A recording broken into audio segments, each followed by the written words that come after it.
அனைவருக்கும் வணக்கம். சான்றோர் மக்கள் கழகத்தின் நிறுவன தலைவர் சதானடார். இன்னைக்கு பார்த்தீங்கன்னா, திராவிட முன்னேற்ற கழகத்திற்கு சான்றோர் மக்கள் கழகம் சார்பாக ஆதரவை தெரிவித்துள்ளோம்.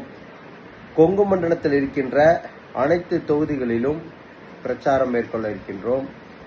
திராவிட முன்னேற்ற கழகம் வெற்றி பெற நாடார் சமுதாயம் மற்றும் இங்கிருக்கின்ற எண்ணற்ற சான்றோர் மக்கள் கழகத்தின் நிர்வாகிகள், உறுப்பினர்கள், தொண்டர்கள் கலந்து வேலை செய்ய தயாராக இருக்கின்றோம். ஏனென்று சொன்னால், கொங்கு மண்டலத்தில் குணாளர் நாடாருக்கு மணிமண்டபம் அரசு விழா எடுக்க வேண்டும் என்று கோரிக்கை வைத்துள்ளோம்.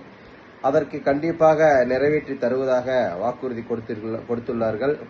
ஆகவே திராவிட முன்னேற்ற கழகம் மீண்டும் 2026 தேர்தலில் ஆட்சியை கைப்பற்றும். ஸ்டாலின் தொடர்வார் முதல்வராக. அது எந்த மாற்று கருத்தும் அல்ல. நாங்கள் முழு ஆதரவை தருவதாக நேற்று மாநில அமைப்பு செயலாளர் RS பாரதி அவர்களையும் சந்தித்தும், பூச்சிமுருகன் அவர்களை சந்தித்தும் நாங்கள் ஆதரவை தெரிவித்தோம்.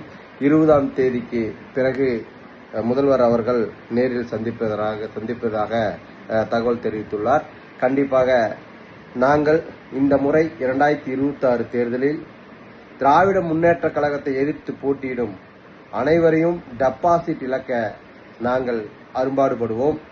அதேபோல பக்காமாஸ் கட்சி தமிழக வெற்றி கழகம் சார்பாக அவருடைய அந்த கட்சியுடைய தலைவர் விஜய் எங்க போட்டி போட்டாலும் தீவிரமாக, அது பெரம்பூர் தொகுதியா இருக்கட்டும், எந்த தொகுதியா இருக்கட்டும், தீவிரமாக விஜயை எதிர்த்து நாங்கள் கண்டிப்பாக மிகப்பெரிய அளவில் பிரச்சாரத்தை மேற்கொள்ள போறோம்.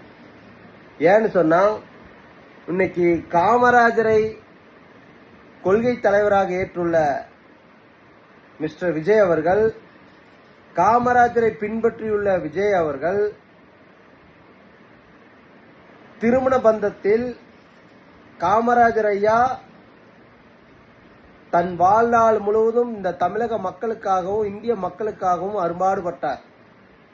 திருமண வாழ்க்கையே இல்லை. ஆனா நிஜத்துல விஜய் அவர்கள் தன்னோட மனைவிய கழட்டி விட்டுட்டு திரிஷா என்ற பெண்மணியுடன் சுத்திட்டு வர்றார். இவரு தமிழக மக்களுக்கு நல்லது பண்ண போறாரா? அதனால அவர் மேல் உள்ள குற்றச்சாட்டுகளை எடுத்து கூறி இந்த மக்கள் எந்த தொகுதியில் நிற்கிறாங்களோ அந்த தொகுதி மக்களிடம் தீவிரமாக பிரச்சாரம் செய்து விஜய் அவர்களை டெபாசிட் இழக்க செய்வதுதான் சான்றோர் மக்கள் கழகத்தின் முடிவு. அதனால விஜய் அவர்களே பார்த்து இருந்துங்க. உங்க தொகுதியில நீங்க எந்த தொகுதியில நிக்கிறீங்களோ அந்த தொகுதியில தீவிரமா பிரச்சாரம் பண்ண தயாரா இருக்கிறோம். ஏன்னு சொன்னா, காமராஜரை கேவலப்படுத்துனீங்க. காமராஜர் அமர்ந்துட்டு இருக்கிற மாதிரியும் நீங்க நின்றுட்டு இருக்கிற மாதிரியும் போட்டோலாம் போட்டீங்க. அதற்காக உங்களை கண்டிப்பாக இந்த தேர்தலில் உங்களை தோற்கடிப்பதற்கு உண்டான வேலையிலுமோ சான்றோர் மக்கள் கழகம் செய்யும். இந்த சதானடார் செய்வார்.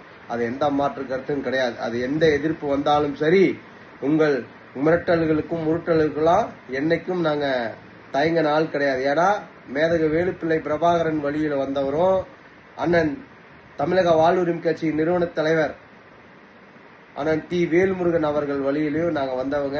நீங்க சாதாரணமா எடை போட்டுறாதீங்க. நீங்கள் நிக்கிற தொகுதியில டெபாசிட் இழக்க செய்வோம். மற்ற தொகுதி தேவையில்லை, யாரும் டெபாசிட் வாங்க போறது கிடையாது. உங்க கட்சியில வேணா ஒரு 5000 ஓட்டு வாங்குவானே பார்ப்போம். அந்த மாதிரிதான் இருக்கு சூழல். இப்ப இருக்கிற சூழல். திரும்பவும் திராவிட முன்னேற்ற கழகம் ஆட்சி அமைக்கும். அது எந்த மாற்று கருத்து கிடையாது. நன்றி, வணக்கம்.